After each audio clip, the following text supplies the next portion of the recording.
Hello, good afternoon all of you.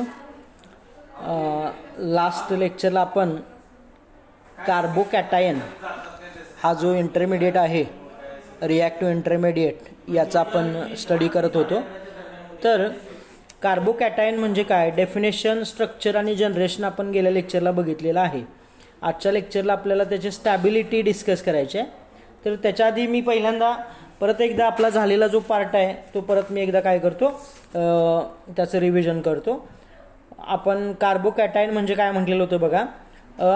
an ionic species that carries positive charge on carbon is called as carbocation.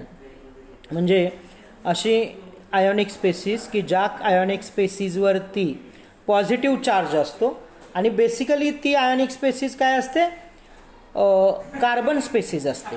किंवा simply आपल्याला असं म्हणायला लागेल की positively charged carbon species are called as carbocations. It is denoted by capital letter R plus.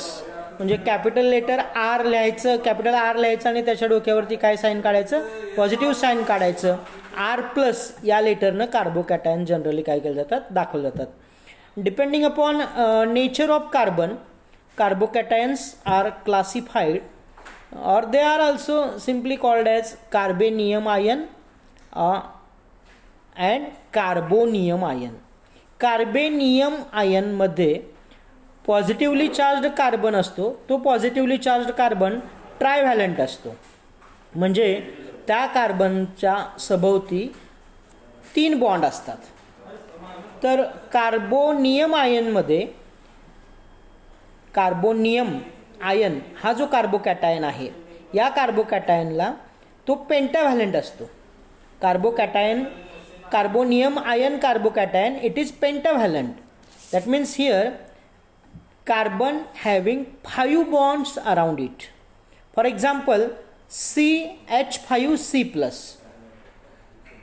Here the term carbenium ion and carbocations are used सिनॉनिमसली.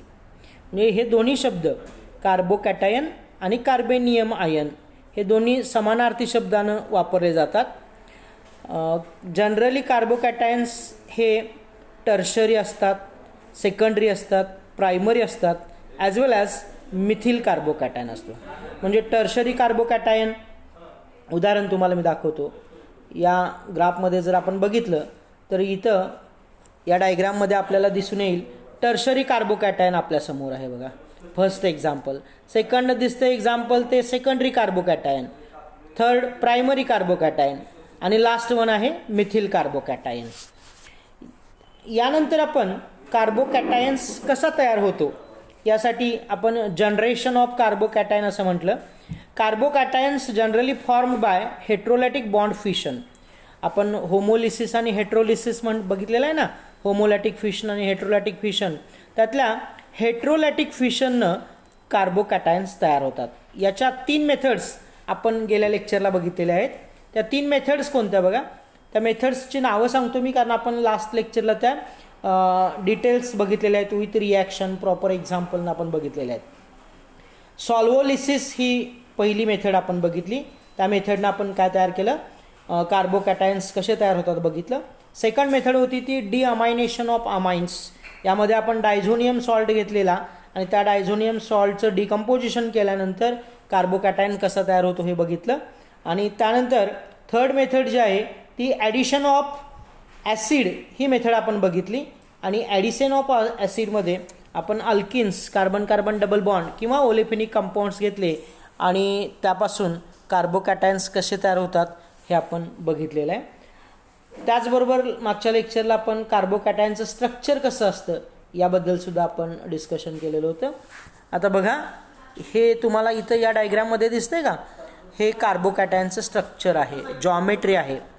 Geometry आहे बघा. यामध्ये तुम्ही जर बघितलं तर मिथिल कार्बोकॅटायन तुम्हाला इथं दाखवलेलं आहे. पहिलं जर स्ट्रक्चर तुम्ही बघितलं तर पहिल्या स्ट्रक्चरमध्ये सेंटरला C आहे कार्बन, त्या कार्बनवरती पॉझिटिव्ह चार्ज आहे.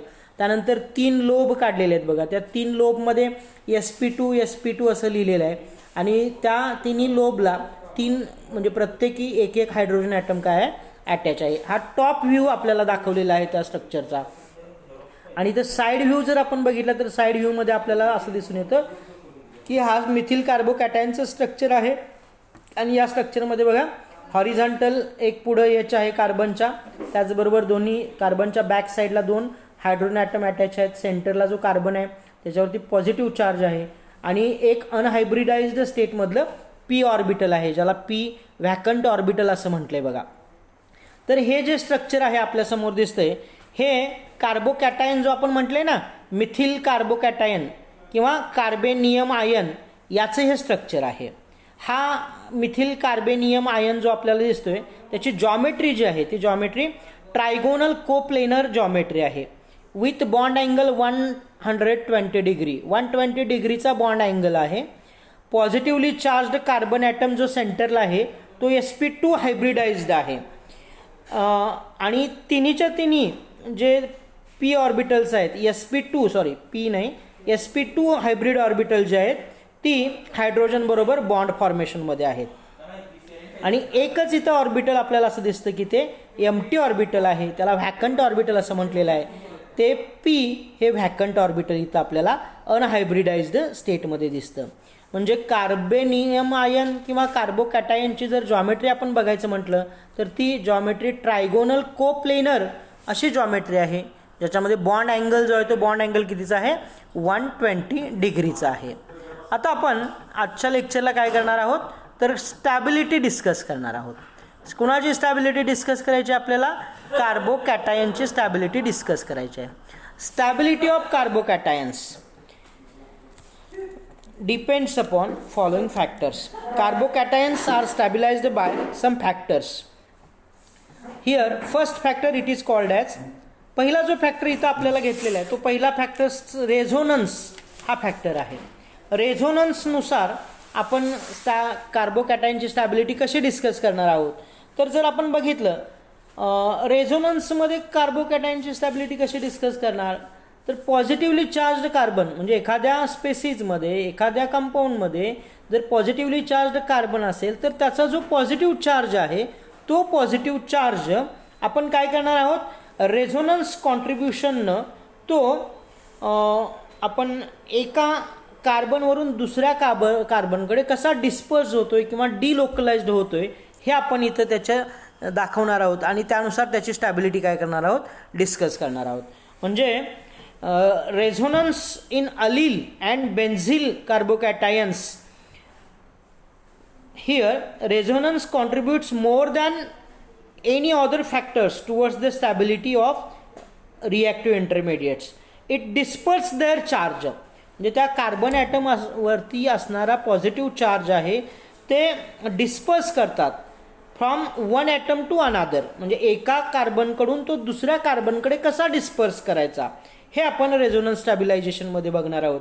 यामध्ये आपण मग उदाहरण बघितलं CH3 CH2 CH2 प्लस म्हणजे हा CH2 प्लस हा जर कार्बोकॅटायन असेल किंवा 3 नंबरचा कार्बन पॉझिटिव्हली चार्ज असेल तर त्या 3 नंबरवरून आपण परत 1 नंबरवरती म्हणजे डावीकडून सुरुवात केली तर 1 नंबरवरती आपण तो चार्ज कसा डिस्पर्स करतोय हे आपण काय करतोय त्याच्या रेझोनन्स स्ट्रक्चरनुसार दाखवतोय आणि तिथं तो स्टॅबिलाइज केला जातो. किंवा बेन्झिन कंपाऊंड असतील ॲरोमॅटिक कंपाऊंड्स असतील तर त्या ॲरोमॅटिक कंपाऊंडमध्ये बेन्झिलिक नेचर असेल तर ते बेन्झिल कार्बोकॅटायनसुद्धा काय केले जातात डिस्कस केले जातात. आता यामध्ये रेझोनन्स इफेक्ट अतिशय महत्त्वाचा आहे.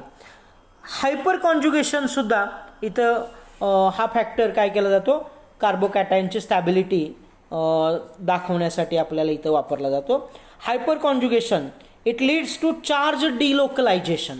It leads to charge delocalization between p orbitals of positively charged carbon atom and म्हणजे पॉझिटिव्हली चार्ज्ड कार्बन ॲटम तो जो आहे आणि त्याच्या जवळचा जो कार्बन असेल बीटा C' बॉन्ड यांच्यामध्ये C'चा सिग्मा बॉन्ड यांच्यामध्ये हायपर कॉन्ज्युगेशन हा इफेक्ट होतो आणि तो चार्ज काय होतो वन ॲटम पासून दुसऱ्या अनादर ॲटमकडे तो डिस्पर्स होतो आणि कार्बोकॅटायन काय होतो स्टॅबिलाइज्ड होतो.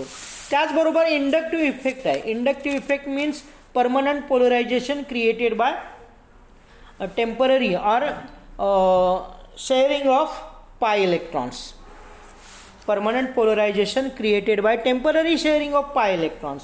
अशा पद्धतीनं इथं इंडक्टिव्ह इफेक्टसुद्धा निर्माण होतो आणि त्या इंडक्टिव्ह इफेक्ट होऊन सुद्धा कार्बोकॅटायन काय होत असतो, स्टॅबिलाइज्ड होतो. म्हणजे इथं नेमकं काय होतं, इंडक्टिव्ह इफेक्ट होतो म्हणजे काय, प्लस आय आणि प्लस एम. एम म्हणजे मेसोमेरिक इफेक्ट आहे, आय म्हणजे इंडक्टिव्ह इफेक्ट आहे. इलेक्ट्रॉन डोनेटिंग ग्रुप जे असतात ते इलेक्ट्रॉन डोनेटिंग ग्रुप काय करतात, हा इफेक्ट घडवून आणतात. हा इफेक्ट घडवून आणतात म्हणजे काय करतात, जो इलेक्ट्रॉन डोनेटिंग ग्रुप असतो तो electron donating group positively charge carbon ॲटमला काय करत असतो, स्टॅबिलाइज करत असतो. आणि तो इलेक्ट्रॉन डोनेटिंग ग्रुप जेव्हा त्या पॉझिटिव्हली चार्ज कार्बनला अटॅच असतो, असे जितके जास्त ग्रुप त्याला अटॅच तेवढा तो कार्बोकॅटायन काय होतो, स्टॅबिलाइज्ड होतो. म्हणजे उदाहरण जर सांगायचं झालं तर tertiary carbocation, secondary carbocation, primary carbocation आणि मिथिल कार्बोकॅटायन यामध्ये तुम्ही जर बघितलं, मिथिल कार्बोकॅटायन आहे, त्यातल्या मिथिल कार्बोकॅटायनमधल्या कार्बनला 3 हायड्रोजन ॲटम असतात. तर टर्शरी कार्बोकॅटायन बघितलं तर त्यातल्या कार्बनला 3 अल्किल ग्रुप अटॅच असतात किंवा 3 अरिल ग्रुप अटॅच असतात. म्हणजे इलेक्ट्रॉन डोनेटिंग ग्रुप त्याला अटॅच असल्यामुळं टर्शरी कार्बोकॅटायन हा मोर स्टॅबिलाइज्ड होतो. तर मिथिल कार्बोकॅटायनला 3 हायड्रोजन ॲटम अटॅच असल्यामुळं तो लिस्ट स्टेबल होतो. म्हणजे इथं प्लस आय आणि प्लस एम इफेक्ट झाल्यामुळं टर्शरी कार्बोकॅटायनची स्टॅबिलिटी काय होते, वाढते. तर त्याच्यापेक्षा कमी सेकंडरीची असते, त्याच्यापेक्षा कमी प्रायमरी कार्बोकॅटायनची स्टॅबिलिटी असते. आणि सर्वात लिस्ट स्टेबल जो कार्बोकॅटायन असतो तो म्हणजे कोण असतो, मिथिल कार्बोकॅटायन असतो. अशा पद्धतीनं हे इफेक्ट्स आहेत. त्याचबरोबर इलेक्ट्रॉन निगेटिव्हिटी हा सुद्धा जो एक फॅक्टर आहे तो फॅक्टरसुद्धा काय करतो, इथं कार्बोकॅटायनची स्टॅबिलिटी डिसाईड करण्यासाठी तो अत्यंत महत्त्वाचा फॅक्टर म्हणून वापरला जातो. Electronegativity indicates the capacity of an atom to attract electrons. More is the electronegativity, more is the attraction of electron towards the atom. Therefore, electronegativity of atom with the positive charge directly affects the stability of carbocation. That means जर आपण बघितलं आपल्याला hybridisation sp hybridisation असेल, sp2 hybridisation असेल किंवा sp3 hybridisation असेल, यामध्ये generally आपण बघितलं तर sp हायब्रिडायझेशनमध्ये s कॅरेक्टर मोर असतं, व्हाईल sp3 हायब्रिडायझेशनमध्ये s कॅरेक्टर कमी असतं, p कॅरेक्टर जास्त असतं. म्हणून sp हायब्रिडायझेशन जर असेल तर s कॅरेक्टर जास्त असल्यामुळं इलेक्ट्रोनिगेटिव्हिटी जास्त असते. व्हाईल sp3 हायब्रिडायझेशनमध्ये s कॅरेक्टर कमी असतं, pचं कॅरेक्टर जास्त असतं, त्यामुळं इलेक्ट्रोनिगेटिव्हिटी काय होते, कमी होते, मिनिमम होते. आणि हाच इफेक्ट काय होतो मग, त्यामुळं जे कार्बन ॲटम्स sp हायब्रिडाइज्ड असतात, पॉझिटिव्हली चार्ज कार्बन ॲटम्स जे sp हायब्रिडाइज्ड असतात ते मोर स्टेबल असतात इलेक्ट्रोनिगेटिव्हिटीनुसार. तर sp3 हायब्रिडाइज्ड कार्बन असणारे कार्बोकॅटायन्स असतील ते कसे असतात, लिस्ट स्टेबल असतील according to the concept of electronegativity. यानंतर आपण ही जर एनर्जी डायग्राम बघितली तर आपल्या लक्षात येईल की मिथिल कॅटायन म्हणजे कार्बोकॅटायन, प्रायमरी कार्बोकॅटायन, त्यानंतर सेकंडरी कार्बोकॅटायन आणि लास्टचा टर्शरी कार्बोकॅटायन यांच्यामध्ये एनर्जी कंपॅरिझन केलं आणि ग्रुप सबस्टिट्यूट झालेले ते जर कंपॅरिझन केलं आणि आपण एक एनर्जी डायग्राम काढली तरी आपल्याला असं दिसून येतं की मिथिल कार्बोकॅटायन जो आहे त्याला जास्त एनर्जी लागते आणि जास्त एनर्जी असल्यामुळे तो कमी स्टेबल असतो. व्हाईल टर्शरी कार्बोकॅटायन जो आहे तो त्या टर्शरी कार्बोकॅटायनला एनर्जी कमी लागते आणि त्यामुळे तो मोस्ट स्टेबल असतो. These are the some points, that is कोणते पॉईंट सांगितले बघा किंवा कोणते फॅक्टर सांगितले मी बघा. इंडक्टिव्ह इफेक्ट असेल, हायपर कॉन्ज्युगेशन असेल, त्यानंतर रेझोनन्स असेल, त्याचबरोबर इलेक्ट्रोनिगेटिव्हिटी असेल. हे जे फॅक्ट्स आहेत हे फॅक्टर्स काय होतात, त्या कार्बोकॅटायनची स्टॅबिलिटी ठरवण्यासाठी, डिसाईड करण्यासाठी काय असतात, महत्त्वपूर्ण असे फॅक्टर्स मानले जातात. This is all about stability of carbocation. यानंतरचा जो पॉईंट आहे तो आपण रिॲक्शन्स ऑफ कार्बोकॅटायन हा आपण पुढच्या तासाला बघणार आहोत. आता इथं आपण थांबूया. Good day, good bye.